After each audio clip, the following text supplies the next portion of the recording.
I'm thrilled to be able to work on this project. White Rock Lake is Dallas' Central Park. I mean, at any given day, even the freezing weather, there's people out there, even the hot. People are kayaking, people are jogging, people are fishing, people are eating. Decades ago, this was probably open like the right-of-way is now since the trees have been cut. Dallas sits in what used to be the middle of the Blackland Prairie, and it was one of the largest prairie ecosystem in the whole country, millions of acres. And as urban sprawl has taken place, that disappears. It's priceless, really. I mean, to be able to take a blank slate and have a place historically, maybe in the future, to bring it back like it used to be, or even to put some trails through here. We want to create more habitat that's better for native wildlife, which is better for Mother Earth, and it's better for all of us.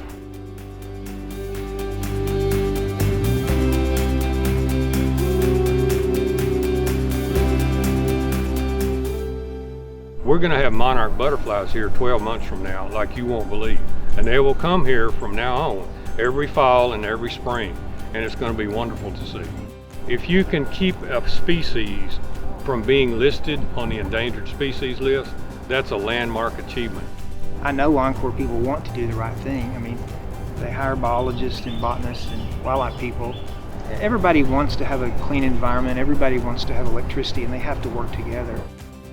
While their main purpose is to give you and I electricity, they will bend over backwards to make sure we all have both.